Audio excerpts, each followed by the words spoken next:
Hello, everyone, and thanks for joining us as we say farewell to an extraordinary year in South Australian sport. Ben Hook with you. Sophie Hilditch is with me as usual. Sophie, hello. Hey, Hookie. Hi, everyone listening at home.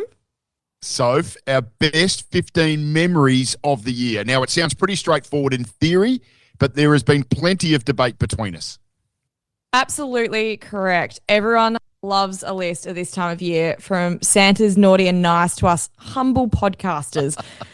I've had a few people who have been eyeing off a Sophie star this year, so whittling it down to 15 was a stretch. The longer I pondered it, the more I wanted to include not Cull. I could have rounded it up to a top 50 great SA sport moments. Well, we have kept it to 15. This is in no particular order. Although I do think the crescendo kind of builds as we move along. And look, just remember, this is our 15. If you feel we left one out, that's okay. Don't be angry with us. Just create your own list. Let's have fun with it at this time of year rather than have a fight, Soph. Yeah, too right, Hookie. We fight enough throughout the year to keep battling each other over the holidays. So, right, before we get into our top moments, it wouldn't be right to review the year in South Australian sport without acknowledging the passing of the icon of Australian football, Barry Robran. His death shocked and saddened us all. Whether you saw him play live or someone of my age who's only seen the highlights, you knew the stories of what a brilliant, humble champion he was. Yeah, that's right. 3 Magarey medals, the first South Australian elevated to legend status in the Australian Football Hall of Fame. He will forever be remembered as one of this state's greatest ever sportsmen. Valet Barry Robran.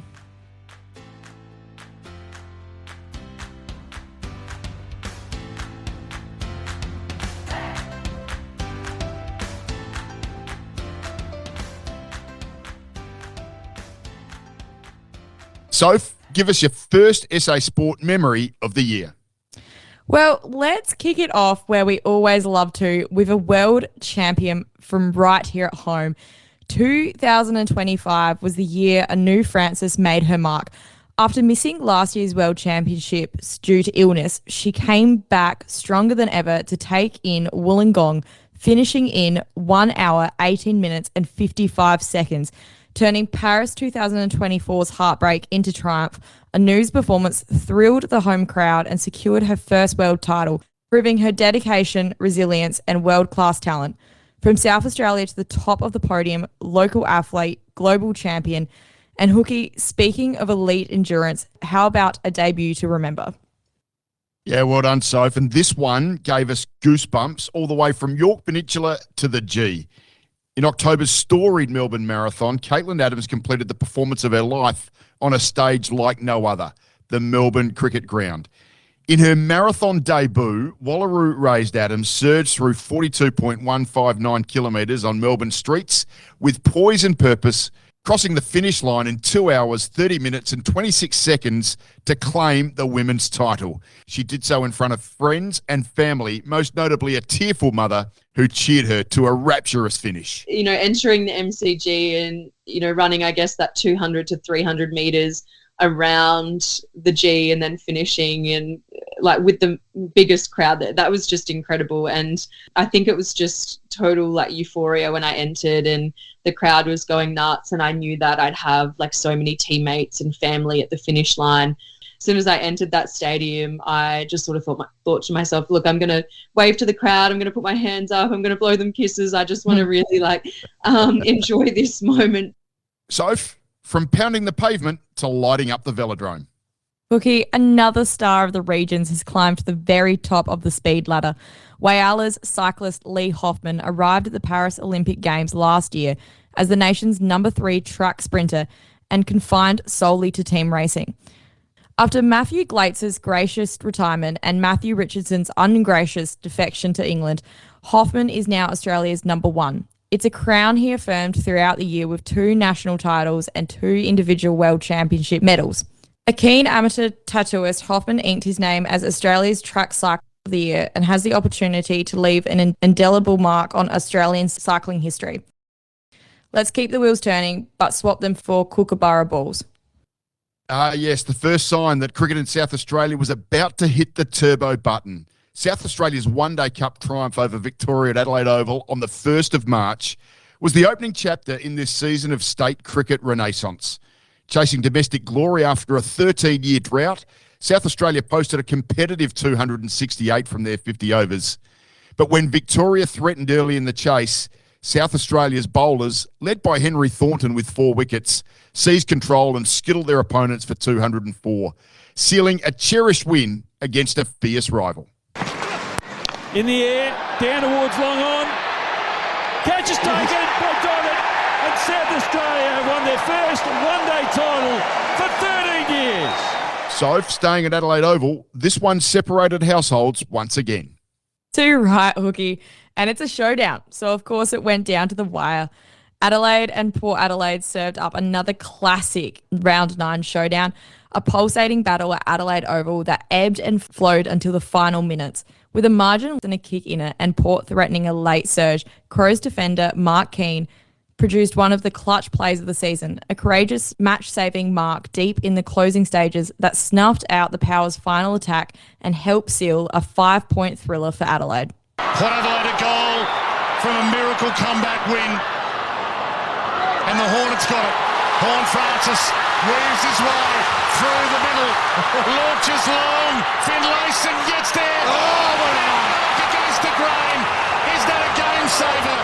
Is that the showdown moment? Oh, Howard. Keane dropping back with the flight. The courage going back into the pack. What a mark, Chief. What a mark. Every showdown has a moment. Is it the Keane moment? Where were you when the Irishman saved the game? There's still plenty of time here, but I tell you what, if they get over the line here, that man's taking one of the marks of the year. A behind, but there won't be time off. It's one of the all-time great showdowns. That wasn't a showdown, that was a showcase of how great our beautiful game can be. Of course, in the second showdown, the Crows inflicted the largest win in showdown history on Port. And to continue the theme of footy dominance, we head straight to the SANFL. Yes, we do, Soph. And the Double Blues were so good throughout 2025, the league almost needed a mercy rule. In a competition renowned for its competitiveness, Sturt conjured a season that may never be replicated. They finished with 30 minor round wins in succession, each one tightening their grip on the league, each one a fresh affirmation of excellence. In 2025, the Double Blues became a weekly benchmark, the side every opponent measured themselves against and fell short. Sturt didn't just dominate the SANFL, they elevated it, delivering a campaign that will echo throughout suburban ovals for generations. And Fryer takes a relieving mark. There's the siren for the Blues. Amazing win for them. And the disappointment of the straight sets exit last season has been washed away by the potent goal-scoring tsunami that Marty Mattler has created to claim a 3rd flag as Sturt coach. Right, Sophie, basketball next, and buckle up because this one shook the league. The Adelaide 36ers hooker making headlines all year, mostly for good reasons. In May 2025, the Adelaide 36ers pulled off one of the most seismic moves in NBL history by luring 5-time MVP Bryce Cotton to Adelaide on a 3-year deal, a signing that sent shockwaves through Australian basketball. The mercurial scorer and perennial all-league star, synonymous with Perth Wildcats' greatness, stunned the league by swapping his old red for 36ers colours, instantly elevating Adelaide into title conversation and igniting fan fervour across the state. He's one of the greatest players in NBL history. And now he's a 36er. The curtain closes and it's time for a new door to open. And I feel like a great opportunity presented itself. Fervour only slightly dampened by the ensuing departure of Montrezl Harrell following mysterious drug allegations during the NBL off-season. And at this present moment, the club sits 3 games clear on top of the NBL ladder. Could the Sixers finally add to its 4 titles? It's been 24 years now, but there is one team having no trouble winning national titles, Hookie. No, there's not, Soph. History made once again by the maestros in red with sticks. Now, South Australia boasts a rich history in lacrosse. Surnames like Inge and Adams and Pickett are synonymous with excellence in a sport which will return to the Olympics in 2028, some 120 years after it was last contested under the IOC banner.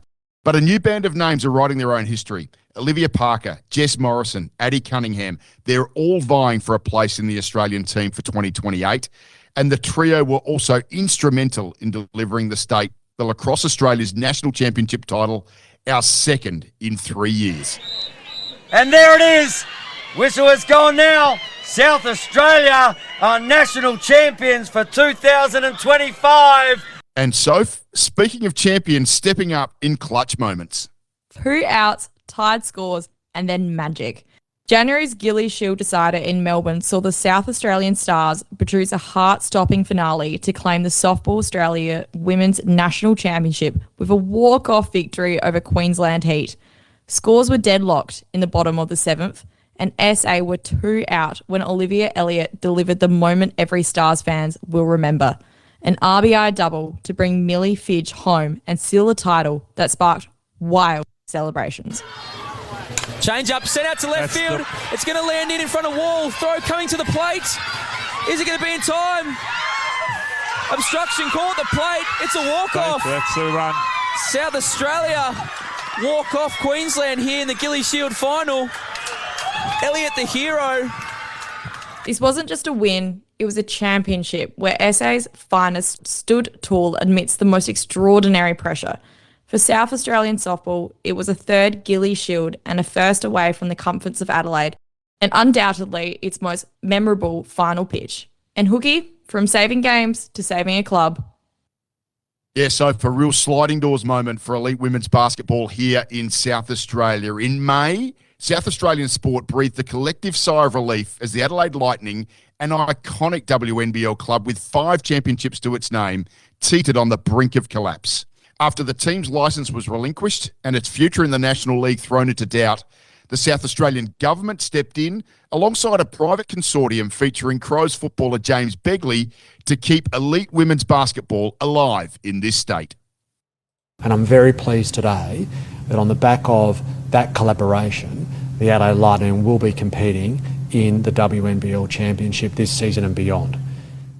So what might have been a sporting tragedy instead became a platform for rebuilding, a rescue that safeguarded a proud Adelaide tradition and affirmed that women's sport matters deeply in South Australia. So back to the men's Ashes, where a local favourite stepped up for his dad. Courage with the gloves, class with the bat.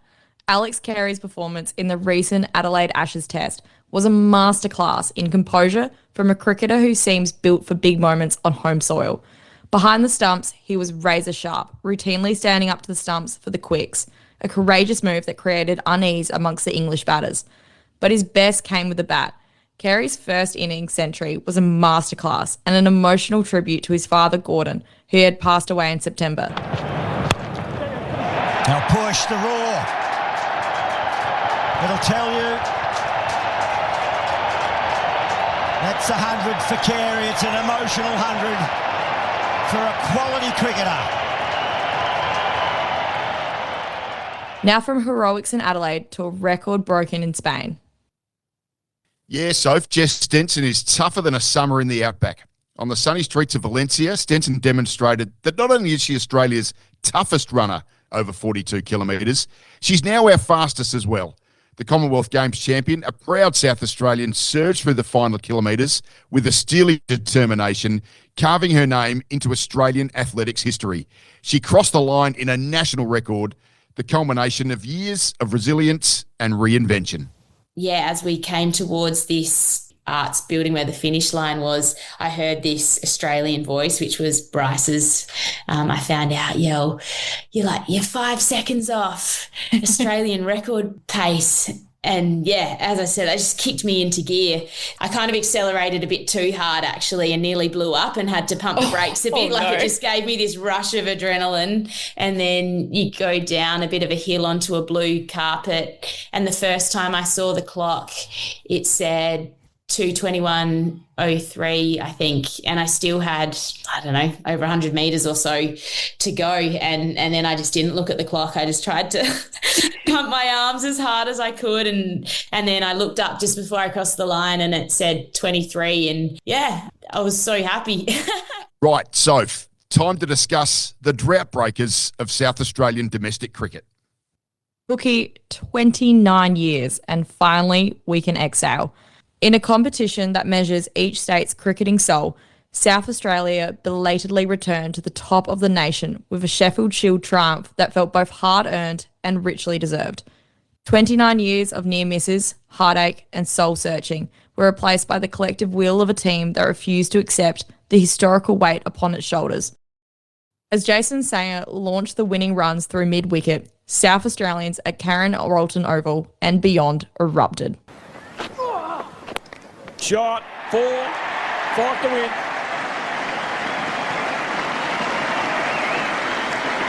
Just length on that, Ben Manenti. They're going across him from around the wicket angle. Manenti goes the drive, gets it through the gap, out towards the boundary, a chase for Wildermuth. And it's theirs. Scores tied at Karen Rotten Oval. That's it. Yes! After 29 years, South Australia got the Shield back in their hands. South Australian cricket didn't just win a championship, they shifted a narrative. The Shield, once elusive, is finally back in Adelaide. That was huge, but the first Tuesday in November might even be bigger. Yes, so for South Aussie Star on racing's biggest stage, on that first Tuesday in November, Jamie Mellon delivered a moment that transcends racing and elevates her into South Australian sporting legend. Aboard Half Yours, the South Aussie Hoop claimed the biggest race of her life for a South Aussie trainer, Tony McAvoy, and an ownership group dotted with Adelaideans. In a race that can unravel the bravest of hearts, Mellon was ice cool, reading the tempo, slicing through gaps, breezing past her husband, all while trusting her champion beneath. As the roar rose at Flemington, it was Adelaide's racing queen who emerged triumphant. On the outside, 300 metres to go. Goody Two Shoes for Ireland, led by a length and a quarter. Middle Earth and Half Yours is getting through. Goody Two Shoes with Half Yours challenging at the clock tower. Half Yours takes the lead from Goody Two Shoes. Middle Earth, River of Stars. Half Yours is coming clear for Jamie Carr for the Cups double. Half Yours, the history maker, won the Lexus Melbourne Cup by 3 lengths. Half Yours the winner. Second, Goody Two Shoes. Third, Middle Earth from River of Stars. Her Melbourne Cup masterpiece is a ride for the ages and a victory that will forever be celebrated in South Australia. All right, we've arrived at the big kahuna. Hit us with it, Soph. Our number one is officially a cult hero. On a golden Perth evening, Travis Head authored a century that belongs in the highest tier of South Australian sporting folklore. This was Head, as we've always imagined him. Instinctive, fearless, and totally unbound by the weight of the Ashes. When England threatened to seize the Ashes momentum, he seized the moment. The kid from Gula has become the man for cricket's grandest occasions. Guides it and gets the 100. Short, just 69 balls, but oh so sweet for Travis Head. He was taken to the top and he has absolutely delivered for his team in one of the great Ashes hundreds.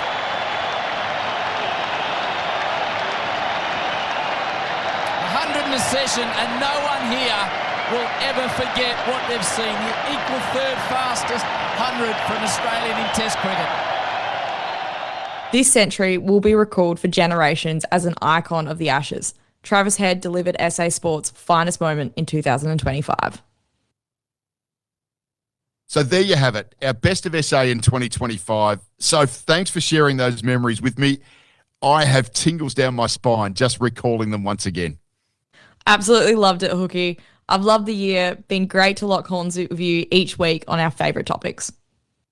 So thanks for everything you've added to this show over the second half of the year. You've given us a tremendous boost with your knowledge and insight. We'll have a break and do it all again bigger and better in 2026. Absolutely. Happy New Year, Hookie. Happy New Year to everyone listening at home. Yes, a safe and prosperous new year to you all. To everyone who's listened or joined the debate, thank you for joining us in 2025. Sophie Wallace and I will be back in mid-January with all the news and commentary around South Australian sport. See you then. Happy New Year.